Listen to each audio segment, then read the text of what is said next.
Pakistan stock exchange की बात करें कि वो कैसा परफॉर्म कर रही है कोविड के बाद। से सब बंद हो गया था, कोविड की वजह से अब सब खुल रहा है तो प्लान्स भी बन रहे हैं। आपको याद होगा हमने तब भी बात की थी कि कोरोना की वजह से पूरी दुनिया में स्टॉक मार्केट्स तो मुतासर है, लेकिन पाकिस्तान में इंपैक्ट थोड़ा सा डिफरेंट रहा है। पाकिस्तान को थोड़ा सा इन मामलात में, इन हालात में फ़ायदा पहुंचा है। पिछले हफ्ते मार्केट ने कई रूप देखे, यानी कहना चाहिए कई बार वो उतरी, कई बार वो चढ़ी। मार्केट की परफॉर्मेंस और ताजरों में जो तशवीश पाई जाती है इस कोविड को लेकर, उसके बाद के जो हालात हैं, इवन रेन और भी दीगर मामलात होते हैं, ऐसे में जो ताजर बिरादरी परेशान है, इस पर भी बात करेंगे। MD Pakistan stock exchange Farooq H Khan ने हमें ज्वाइन किया। सर बहुत शुक्रिया। प्लीज़ बताइएगा करंटली मार्केट में कारोबार का रुझान है क्या, पॉजिटिव है या नेगेटिव है? अस्सलामुअलैकुम जी। वालेकुम सलाम। और आई होप आपकी एक्चुअली अच्छी रहे। देखिए जी, जो पाकिस्तान का और जितना आप बात कर रहे थे ग्लोबली भी इकोनॉमीज और स्टॉक मार्केट्स ने सफ़र किया है, क्योंकि ये कोविड का जो अनप्रेसिडेंटेड इम्पैक्ट हुआ है इकोनॉमीज में, वो डेफिनेटली पाकिस्तान में भी हुआ है। मगर अच्छी बात यह है कि खुदा का शुक्र है कि इकोनॉमी वाइज और उसका जो सोशल इम्पैक्ट है यहाँ पर बहुत अच्छा हैंडल किया गया है। तो कंपेयर टू अदर कंट्रीज हम लोग सोशली भी और इकोनॉमिक मैटर्स में भी we are ahead of the curve. दूसरे मुल्कों के मुकाबले में हम लोग बेहतर परफॉर्म कर रहे हैं। और stock market in the and जो इकोनॉमी में हो रहा होता है, जो बिजनेस की प्रॉफिटेबिलिटी है, उनके ऊपर in the long term base होती है उसकी परफॉर्मेंस। उसी की वजह से मार्केट भी माशाल्लाह has been performing well in the last 2-3 months. Great. Sir gold and silver के पर्सपेक्टिव से बताइएगा कि हमने देखा कि गोल्ड ने भी जिस तरह गोल्ड के रेट्स हाई हुए और सिल्वर के तो बहुत ही ज़्यादा हाई हुए। यानी अगर 1 लाख का गोल्ड किसी ने आज से 6-7 महीने पहले लिया था तो वो गोल्ड प्राइस उस पर उसे कोई 38,000 का फ़ायदा हुआ, लेकिन अगर किसी ने सिल्वर उतना लिया था तो उसे उस पर 1,30,000 या 38,000 का फ़ायदा हुआ। तो उस ये जो इम्पैक्ट आया है, इसका स्टॉक मार्केट में भी कोई असर है गोल्ड एंड सिल्वर का?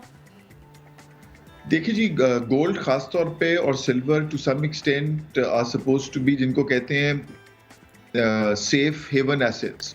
यानी कि अगर आप बहुत ही एक डिसरप्शन और वॉलेटिलिटी और इकोनॉमिक अनसर्टेनिटी समझते हैं कि आगे दिनों में आने वाली है, तो फिर गोल्ड एक सेफ हेवन कंसिडर किया जाता है।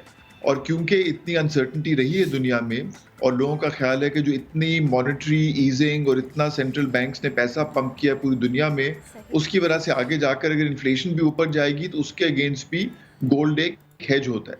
मगर गोल्ड के स्पाइक्स आते हैं, मगर अगर आप एक लॉन्ग टर्म व्यू में देखें, और मैं हमेशा यही कहूँगा कि आपको इन्वेस्ट हमेशा खासतौर पे स्टॉक मार्केट में एक लॉन्ग टर्म व्यू लेके लेना चाहिए। तो अगर आप 5 साल का, 10 साल का, 50 साल का ट्रैक रिकॉर्ड भी देखें जिन लोगों ने इन्वेस्ट किया है पाकिस्तानी स्टॉक मार्केट में, उनका return has been one of the best in the world.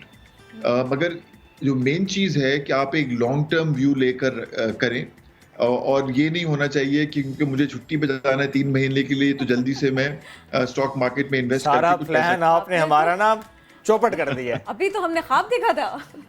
हाँ नहीं, मगर आप प्लान करें। और इसीलिए इट्स सो इम्पोर्टेंट, अगर आप वॉरेन बफेट की भी स्ट्रैटेजी देखें कि जितना अर्ली उम्र से आप इन्वेस्ट करना शुरू करें तो उतना जो है आपको रिटर्न बेहतर मिलता है। थोड़ा सा बताइएगा हमको, ये जो हम इस सवाल को करते हैं ना कि जी इन्वेस्टमेंट का राइट टाइम क्या है। देखिए लॉन्ग टर्म है इन्वेस्टमेंट तो इन्वेस्टमेंट मानी जाएगी, ये तो आपने बिल्कुल क्लियर कर दिया। वो राइट टाइम क्या है, वो एज जो आप बता रहे हैं वो क्या है, और ये सारा का सारा क्राइसिस इसको देखते हुए कैसे मुमकिन है, थोड़ा सा ये भी बताएं। देखिए जी, मैं तो अपने सारे फ्रेंड्स को, बिजनेस कॉलीग्स को सजेस्ट करता हूँ, अगर आप बाहर के मुल्कों में देखें जो स्कीम्स भी हैं वहाँ पे, मैं कहता हूँ कि जब आपका माशाल्लाह किसी का भी बच्चा पैदा हुए, उसी वक्त उसके लिए एक सेफ अकाउंट खोलकर आप उसके लिए इन्वेस्ट करना शुरू कर दें। या आप जैसी अर्निंग आपकी अपनी शुरू हुए, आप थोड़ा थोड़ा हर महीने उसमें से सेव करके डालते जाएं। तो जो इन्वेस्टमेंट आपने 5 साल पहले की होगी वो इस साल की छुट्टी के लिए काम आएगी और इस होल्डिंग साइकिल जो है वो बनता जाएगा। मगर ये बहुत जरूरी है कि आप एक लॉन्ग टर्म व्यू लेकर रेगुलर बेसिस के ऊपर अपनी सेविंग और इन्वेस्टमेंट करते जाइए और इंशाल्लाह उसका रिटर्न हमेशा जनरली अच्छा ही आता है। और सोच समझ के अच्छी चीजों में इन्वेस्ट, अगर खुद टाइम नहीं है तो फिर अच्छे म्यूचुअल फंड्स में इन्वेस्ट कर दीजिए।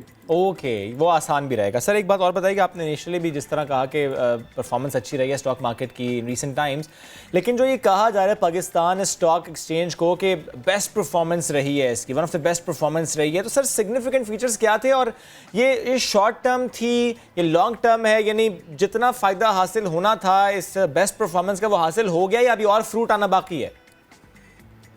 देखिए जी, जो इस अभी सितंबर तक माशाल्लाह Pakistan best performing market in Asia रही है और 4th best performing in the world. Yes. तो इस तरह मैंने कहा कि देखिए मार्केट में अपॉर्चुनिटी हमेशा आती है और अगर आप लॉन्ग टर्म व्यू लेकर इन्वेस्ट करें, अभी भी जो हमारी ऑल टाइम पीक थी उस पर हम नहीं पहुंचे।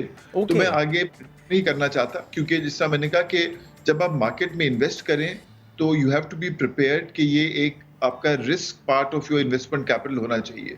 मार्केट ऊपर भी जाती है, नीचे भी जाती है, ये आप जो सुनने वाले हैं ना, उनका रुझान जो है ना, उनका जो दिल है उसको भी आप कभी ऊपर ले जाते हैं कभी नीचे ले जाते हैं। ये 3 महीने के लिए छुट्टी का प्लान नहीं बन सकता, 5 साल भी रखना पड़ेगा, रिस्क फैक्टर भी रखना पड़ेगा, रकम डूब भी सकती है।